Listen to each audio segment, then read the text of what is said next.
Bonjour à tous et bienvenue dans cette nouvelle vidéo sur ma chaîne YouTube. Et on se retrouve aujourd'hui pour parler du premier épisode de Pékin Express, le grand retour. Alors on est dans une saison All-Star, donc saison un peu différente par rapport aux autres saisons, parce qu'on retrouve des équipes qu'on a déjà vues, qu'on connaît déjà, même s'il y a quelques petites variantes, on en parlera, surtout une en particulier. Alors, déjà je tenais à vous dire qu'on a atteint les 2000 abonnés sur la chaîne YouTube, ça s'est produit hier, c'est incroyable, j'y croyais pas une seule seconde, j'y croyais pas, je sais pas d'où les abonnés arrivent, mais je tenais à vous en remercier, ça me touche énormément. Je sais même pas comment c'est possible quoi. Il y a un an j'avais pas 1000 abonnés. Il y a un an j'avais pas 1000 abonnés. Et aujourd'hui j'ai plus de 2000 abonnés. Enfin c'est effrayant quoi. Voilà, merci beaucoup. Et merci de tout votre soutien, de tous les commentaires. Je les lis tous. Si vous remarquez bien, je réponds à tous les commentaires ou je like. Enfin voilà, si jamais il n'y a pas forcément de réponse à apporter. Mais je réponds à tous les commentaires. Je remercie toutes les personnes qui me l'ont souhaité hier sous ma vidéo unboxing. Je les remercie beaucoup parce que... Ou ma vidéo viking, je ne sais plus. Enfin, voilà, il y a eu vraiment beaucoup de messages et je vous en remercie terriblement. Mais c'est pas ça le but de cette vidéo aujourd'hui, c'est de parler de Pékin Express. Alors Pékin Express c'est une émission, hein, j'en ai parlé sur la chaîne. C'est la première année où cette fois-ci je vais pas me faire couper en plein milieu dans mes reviews, puisque l'année dernière je vous en avais parlé, il y avait eu les vacances d'été en plein milieu et donc j'avais dû partir en vacances, et oui je me suis un petit peu reposé. Et donc j'avais pas pu faire des reviews chaque semaine. Là, cette année, je vous garantis, on aura une review par semaine, à moins que je sois au fond d'un hôpital malade, coronavirus, mais sinon tout ira bien. Alors... Pékin Express, ils sont de retour sur la route, la fameuse route qu'ils ont empruntée il y a 15 ans. La route donc qui va l'amener de Russie jusqu'à Pékin, et on a quelques grands binômes. Alors certains, déjà je commence par un point, certains sont offusqués, et encore c'est pas vraiment offusqués, sur le fait que les frères belges ne sont pas revenus. Je rappelle que tous les binômes qui ont été choisis, aucun n'a gagné Pékin Express. Voilà, c'est leur point commun à tous. Et les frères belges, ils ont déjà gagné Pékin Express puisqu'ils avaient gagné la deuxième fois où ils étaient revenus. C'est-à-dire qu'ils étaient revenus une fois et ils avaient gagné. Donc voilà, c'était pas étonnant qu'ils reviennent. Par contre, petit point juste, et après on passe vraiment à la review. Il y a Pékin Express, vous savez, l'after en gros avec donc Pékin Express itinéraire bis, où ils ont mis les deux sœurs, et je pense que c'est un très mauvais choix pour M6. Parce que vraiment moi j'ai pas, voilà, on les aimait pas beaucoup, et moi je les aimais pas beaucoup. J'avais fait des reviews, vous pouvez aller voir sur ma chaîne, je les aimais pas beaucoup à l'époque. Mais bon, c'est vrai qu'ils ont choisi les gagnantes, voilà, ils ont choisi, c'est très bien, mais limite, moi j'aurais préféré qu'ils choisissent les frères bûcherons, ça aurait été beaucoup plus drôle, je pense. Ça aurait été beaucoup plus drôle. Bon, ils ne l'ont pas fait, mais je pense que ça aurait été beaucoup plus sympa. Je suis pas sûr que les sœurs étaient un excellent choix, selon mon point de vue. Mais je ne regarde pas Itinéraire bis, je ne regardais pas l'année dernière non plus quand il y avait, c'était quoi? C'était Oussama ou Mehdi, je ne sais plus, et Wang là, voilà, je l'ai pas regardé non plus, donc bon, je vais pas faire celui qui aurait regardé. Mais si ça avait été les frères bûcherons, c'est possible que j'aurais jeté un petit coup d'œil. Bref. Mais mes frères bûcherons sont de retour dans cette aventure, et ça met le sourire, parce que c'était quelque chose. En plus, je me lasse, je le dis, la production a peut-être tendu un piège aux frères bûcherons, j'en parlerai tout à l'heure. Alors, donc, j'estime que vous avez vu l'épisode, hein, donc on va vraiment rentrer en profondeur. Alors, on va parler de chaque binôme. Donc en gros, l'épisode, il a été vraiment... Alors je trouve qu'il est... Alors déjà, l'épisode a bien marché en audience. Pourquoi par rapport à TF1? Bah déjà parce que les pubs, ça va quoi. Franchement, l'épisode a commencé à un horaire normal, avec des pubs normales, et donc forcément l'épisode marche normalement. Ça n'a pas été un succès incroyable, mais parce que Pékin Express n'a jamais été un succès incroyable. Mais voilà, il n'y a pas de mystère quoi, il n'y a pas de mystère TF1. Quand vous mettez des pubs infâmes, eh ben ça se trouve. Bref. Alors moi j'ai un coup de cœur tout de suite. Mais tout de suite, j'adore, c'est Julie et Denis. Alors faut savoir que je les aimais déjà à l'époque. Même s'ils sont toujours en train de brailler, je sais très bien qu'il y a des gens qui vont pas aimer, mais alors moi, ça c'est... Je vous encourage d'ailleurs à me suivre sur Twitter, parce que j'ai un compte Twitter officiel, il est sur la chaîne, je vous le mettrai en barre d'infos si ça vous intéresse. Voilà, je réagis le soir de Pékin Express et de koh Lanta. Je fais pas un tweet tout le long parce que j'aime bien aussi être dans mon épisode, mais à chaque pub, souvent, je fais quelques petits tweets. Et donc si vous voulez me suivre, n'hésitez pas, voilà, il est dans la description, vous pouvez y aller. Et alors là, mais c'était la folie. Alors là, les deux, moi, on s'est mis chez l'heure. La première partie, quand il y avait Denis avec sa femme, oui, il y en avait un des deux qui avait les yeux bandés. Oh là là. Ah mais moi c'est ce genre de truc, moi ça me fait mourir de rire. Quand Denis il attrape sa femme comme ça, et bam, elle prend le truc. Oh là là, mais on l'a tous vu venir hein, de toute façon. Et puis bah, ils communiquent pas très bien, ils s'engueulent tout le long, ils ont fait que brailler. Mais alors, le chef-d'œuvre, c'est la fameuse épreuve finale en gros, où ils sont en train de monter sur un canoë quoi. Et bah ils n'arrivent pas à avancer quoi, ils tournent en rond et tout, mais oh là là, la patience. Alors faut se souvenir, moi c'est un groupe que j'avais adoré parce qu'ils étaient là en finale et ils avaient perdu. Et il y avait eu un test, on pourrait dire, avec des dominos et une épreuve mythique, et ils arrivaient pas, ils avaient perdu tout leur argent, ils avaient perdu 65 000 ou 70 000 euros, un truc de fou quoi. Ils avaient quasiment tout perdu parce qu'ils avaient beaucoup d'argent, ils avaient tout perdu à cause justement des dominos. Et alors, et eux, ils ont pas de patience, et je pense qu'on va s'éclater avec ces deux-là. Moi, et alors ce qui est très drôle en plus, c'est dans leur portrait, ils arrivent, ils disent moi non mais c'est parce que j'ai pas envie que mes enfants ils me voient perdre machin. Et moi j'aimerais pas du tout que mes enfants me voient comme ça en fait, en train de brailler comme ça de base. Je suis pas sûr que j'aimerais leur montrer, mais bon, j'ai envie de dire ils ont l'air d'être comme ça dans la vraie vie, donc je pense que les gens ne sont pas surpris quoi, voilà. Bref, absolument un coup de cœur terrible. Bon, le retour des frères Bûcherons, hein, Thomas et Mathieu, j'ai envie de dire, la légende, voilà, bon, moi, vous savez, hein, les frères Bûcherons, c'est toute ma vie. Moi, les voir parler en mi-russe, mi-français, c'est magnifique. Les voir arriver et qu'il y a un nouvel alphabet, alors là, c'est encore mieux, c'est du champagne, parce qu'ils arrivent, faut... Non mais attendez, moi je dois aller dans quel coin du monde, là, ils parlent même pas français, c'est même pas écrit en langue... Attendez, déjà que l'espagnol, c'était compliqué pour nous. Là, maintenant, c'est des langues qu'on comprend même pas. Qu'est-ce que c'est que ce délire? Ah mais ils ont fait un début d'épisode, les frères Bûcherons. D'ailleurs, ils ont été nuls au début, hein. Mais alors, ils ont fait un début d'épisode, c'était effrayant, c'était incroyable. Surtout après je reviendrai dessus parce que alors, Thomas et Mathieu, quand tu les mets, et qu'ils dépassent Maxime là, ah c'est top 5 de mes scènes préférées ever. Quand il arrive là, il parle à sa femme et qu'il s'insulte et qu'il s'engueule, il dit mais allez, mais machin, il fait, mais t'as vu mes bras et t'as vu les lèvres et tout. C'est génial, c'était magnifique, c'était sublime, un petit bijou, un bijou. Bref, Thomas et Mathieu, alors Thomas et Mathieu, la scène de la vodka. La scène de la vodka, oh c'était beau, hein, c'était très beau. Hein. Moi j'ai adoré, quand ils arrivent, que ça ils font au bois un coup plusieurs. Et là le mec fait non, tu tac et tu vois, bam. Oh c'était magnifique. J'ai un ami à moi qui va souvent en Pologne. Et je lui avais dit, j'espère qu'un jour il me ramènera de la vodka de Pologne. Ou alors on ira ensemble et on ira chercher de la vodka de Pologne. Parce que je pense que ça doit être un truc de psychopathe ce truc. Et franchement, mais qu'est-ce qu'ils m'ont fait rire dans cet épisode. Ils m'ont fait rire. Mais moi alors, mi-français, mi-anglais, et mi-rien d'ailleurs, parce que c'est soit français, soit que dalle. C'était magnifique. C'était magnifique dans cet épisode. J'ai adoré. Ils ont pas été éliminés, j'étais hyper inquiet parce que quand je les ai vus commencer le stop, j'ai fait oh là là. Tous les autres, ils sont hyper... voilà, ils ont l'habitude de faire du stop, même si Satan a un peu perdu la main, mais quand même...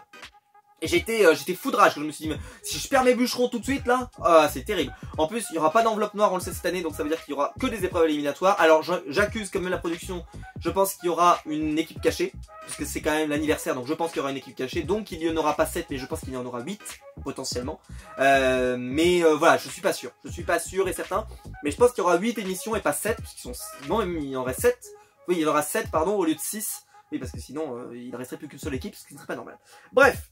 Ensuite, il y a Pauline et Aurélie. Alors, Pauline et Aurélie, c'est les deux blondes, qui ne sont pas, hein, les deux blondes qui sont énervantes de la fin de Itinerarbis, hein, qui sont deux blondes très sympathiques, que moi j'adorais également.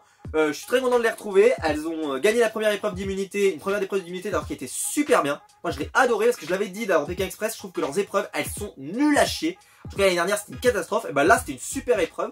D'ailleurs, ils l'ont dit qu'ils allaient mettre les meilleures épreuves de Pékin Express. Alors, je sais pas ce que ça veut dire, mais c'est vrai que si on peut avoir des meilleures épreuves, c'est parfait, quoi. Cette épreuve, elle était géniale. Elle avait l'air hyper difficile. Il y avait un stress, il y avait un suspense. Ça se jouait à quelques centimètres, à un mouvement et tout. C'était parfait. Moi, j'ai adoré. Elles ont super bien joué. Elles font du stop, du tonnerre. Elles, il va falloir les surveiller parce qu'à mon avis, elles peuvent faire très, très mal. Bon. Vous le savez déjà, Maurice et Thierry ont été éliminés. Alors moi c'est vrai que j'aime beaucoup Maurice, c'est vraiment voilà, c'était une super rencontre de la saison dernière, très bien. Enfin voilà, c'est des gens que j'admire énormément. Maintenant, voilà, c'est pas ceux que je me suis dit mince, c'est eux qui sont éliminés, même si hein, on aurait tous préféré que ça soit Maxime qui soit éliminé avec sa copine. Mais bon, qu'est-ce que vous voulez que je vous dise? Voilà, on peut pas avoir tout ce qu'on veut dans la vie et c'est comme ça quoi, voilà, il faut l'accepter. Ils ont été éliminés. Ils les avaient éliminés en plus eux lors de leur année, ils avaient éliminé Maxime. Donc voilà, le duel Maxime Thierry, voilà, c'est bien parce que ça permet voilà 1-1 la balle au centre et puis voilà, ce que j'ai pas aimé, après je vous en parlerai quand j'aborderai le cas Maxime, c'est sa réaction au choix. Il fallait bien qu'il choisisse quelqu'un et voilà. Bon après tout le truc on choisit au hasard machin, ils auraient dû dire on le choisit parce qu'on l'a déjà battu et comme ça peut-être qu'on lui laisse une chance de nous rebattre, voilà, et il retrouve son honneur machin. Faites ça comme ça, cherchez pas des excuses, cherchez pas des machins, il faut choisir quelqu'un. Toutes les personnes que vous allez choisir, ça sera méchant de toute façon, donc arrêtez de... Enfin voilà, je veux dire, ayez pas de fausse modestie de dire non mais je te choisis parce que machin, non mais je le choisis parce que j'ai envie d'y rester et que eux, on sait qu'ils sont prenables, et puis c'est tout, voilà. Bref, même si on avait l'impression qu'en fait il leur avait promis des choses, alors ça on l'a pas vu à la caméra, donc Voilà, à mon avis, il y a des choses qu'on n'a pas vues, qui ont été coupées, ou alors qui se sont dit avant et qu'on n'a pas vu. Voilà, ça on peut pas trop savoir.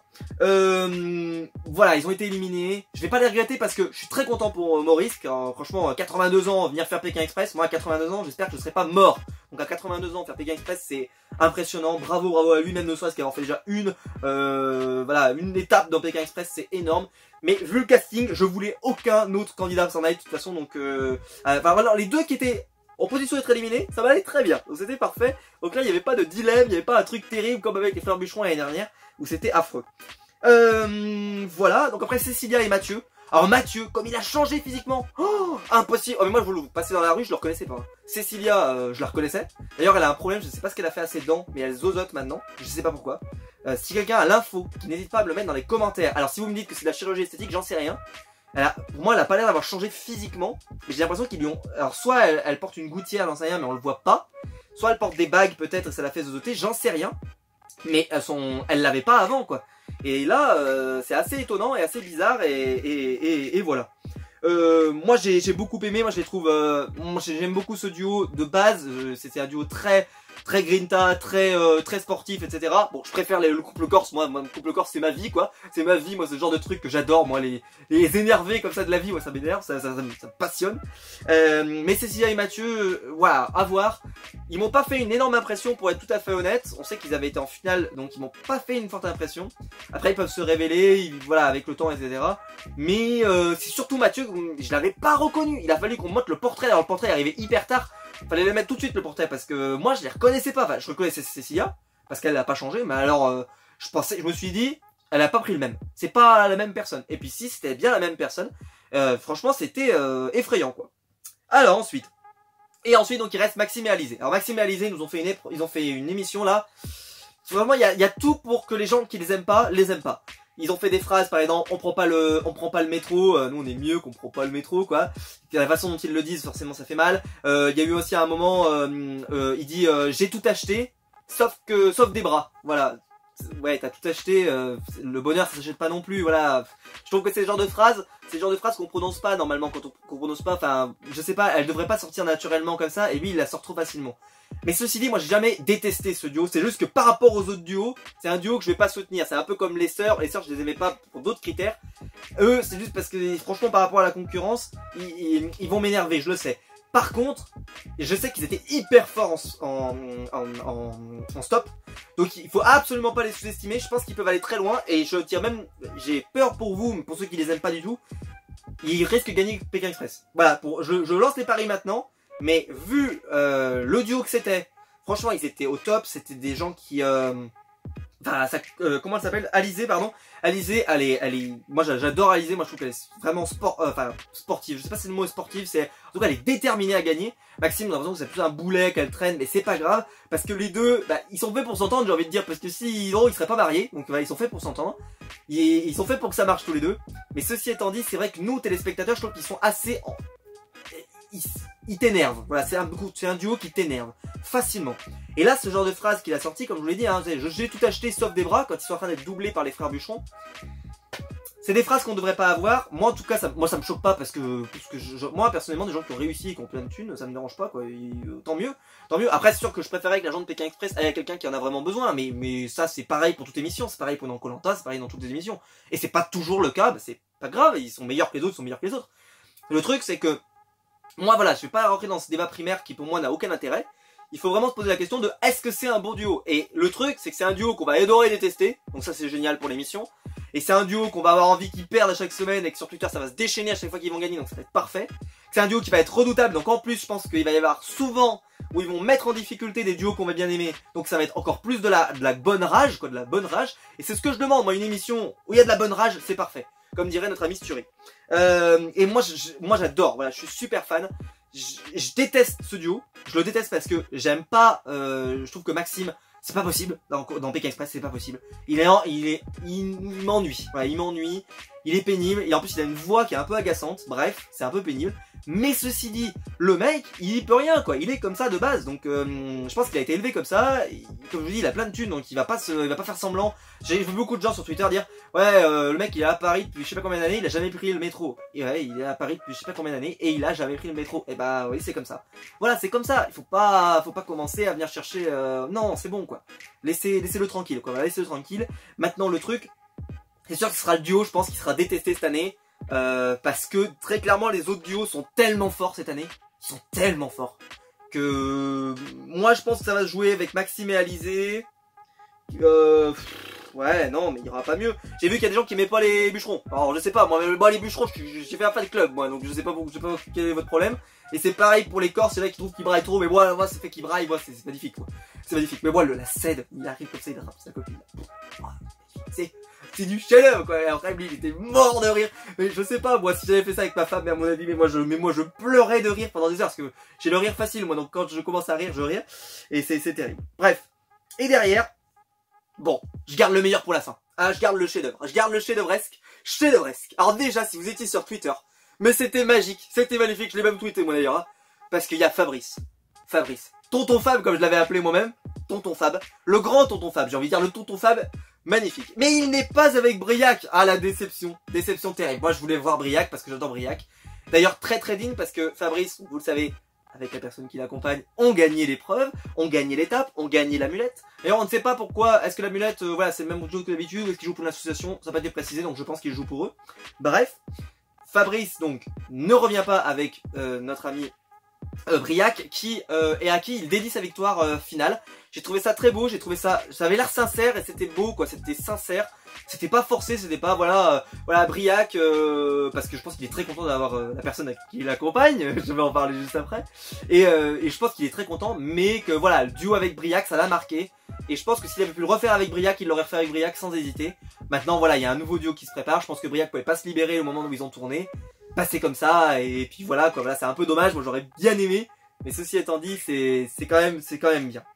Et alors donc ils l'ont mis Fabrice, Tonton Fab j'ai envie de dire, avec Ingrid, alors je m'en souvenais pas du tout, pour être tout à fait honnête avec vous, dans les duos des anonymes comme ça, il y en a plein qui m'ont marqué, qui vraiment étaient de duos majeurs, mais elle non, pour être tout à fait honnête, quand je l'ai vu débarquer, j'ai pas eu l'illumination tout de suite quoi. Fabrice je l'aurais jamais oublié, mais elle j'ai moins eu l'illumination. Donc on a découvert qu'elle aussi était célibataire. Eh ben M6, eh ben dis donc. D'ailleurs il y a même des gens qui ont dit bah est-ce que c'est pas l'amour au premier regard, un truc, enfin bon bref, je sais plus comment ça s'appelle le truc d'M6 que je regarde pas. Et alors là le duo, bon bah le duo c'est... Bon bah déjà, elle y peut rien, mais elle s'appelle Ingrid. Et alors là, moi, Fabrice, le regard sur Ingrid, quand il sort dans la maison, mais moi, ça m'a trop fait penser aux Inconnus, avec le fameux Ingrid. Est-ce que, voilà, je vais pas finir ma phrase, mais vous l'avez tous compris, parce que ça, mais le regard qu'il avait, mais pour moi, alors je l'ai même tweeté, moi j'ai mis, mais c'est pas possible, il a le même regard que ça. Comme ça, ouais, ça me convient parfaitement.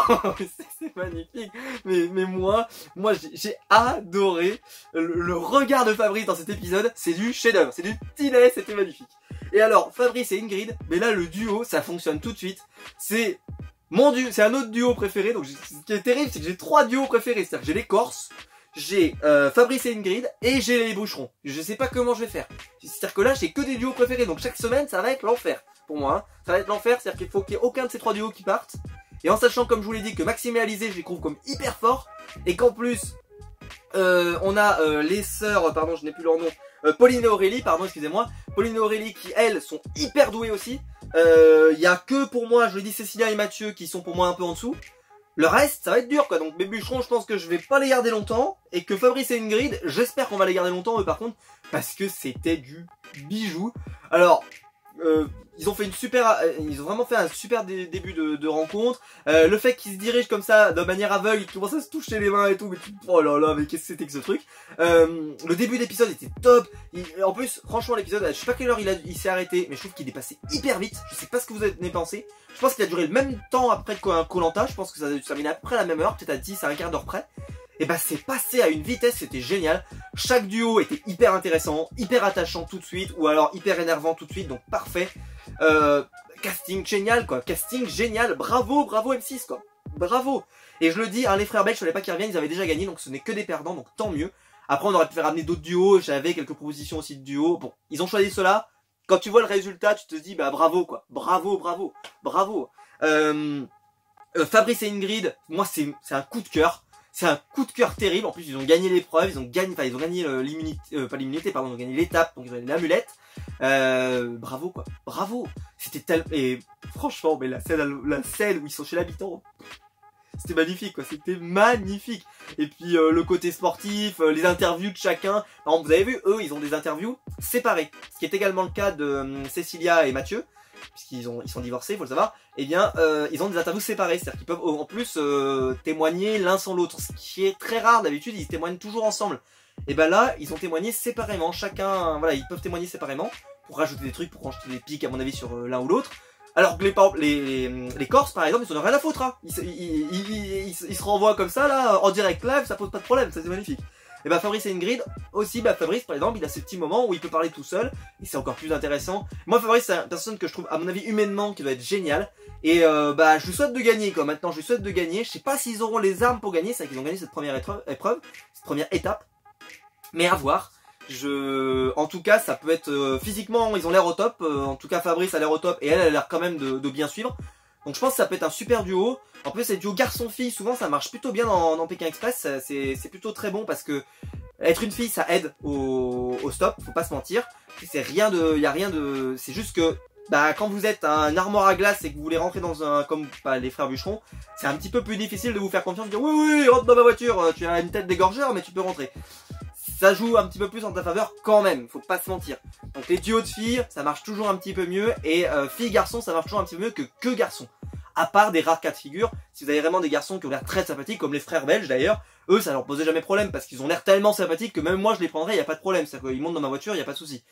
Les frères bûcherons, vous les voyez arriver, c'est pas sûr. Voilà, moi j'ai adoré cet épisode, je pense que cette saison va être géniale. Elle va être courte je pense, donc il y aura que 6-7 primes je pense. Mais ça va être dense, il y a ce côté en plus, il n'y a plus l'enveloppement, donc il va y avoir du drame. Ça va être terrible. Moi je pense que dès la semaine prochaine je peux perdre un duo que j'aime bien. J'espère que ce sera pas les Corses. Et j'espère que ce sera pas les bûcherons. Et je pense que quand même Fabrice et Ingrid on les perdra pas tout de suite. Et je pense qu'ils seront capables en plus de les rattraper avec une épreuve, comme je vous l'ai dit, une équipe cachée. Je suis sûr qu'ils sont capables de faire ça. Donc voilà, j'ai hâte de voir ça en tout cas. N'hésitez pas à me dire ce que vous avez pensé de cet épisode. Est-ce que c'était mieux que le premier épisode de Koh Lanta? C'est une vraie question. Pour moi Koh Lanta c'était tellement du chef-d'œuvresque que cet épisode était incroyable, mais c'était pas un chef-d'œuvre. Voilà, c'était le premier épisode de Koh Lanta, c'était du chef-d'œuvre. Mais excellent démarrage et bah, j'ai qu'une seule hâte, c'est de le voir la semaine prochaine. Donc n'hésitez pas à vous abonner si vous voulez pas rater ça. Je fais une vidéo par semaine. Vous avez vu, il y a beaucoup de vidéos en ce moment, mais si je veux pouvoir parler de tous les sujets qui me parlent en ce moment, je suis obligé de faire pas mal de vidéos. Donc il y en aura pas mal en ce moment. Donc n'hésitez pas à vous abonner, n'hésitez pas à liker, n'hésitez pas à la partager si vous voulez faire découvrir Pékin Express aux gens. N'hésitez pas à aller faire un tour dans le lien YouTube qui est dans la description, c'est pour me soutenir, ça je le répète toujours à la fin, mais ça me touche énormément si vous le faites, et je vous en remercie. Et quant à nous, on se retrouve très vite pour une prochaine vidéo sur ma chaîne YouTube. Allez, ciao!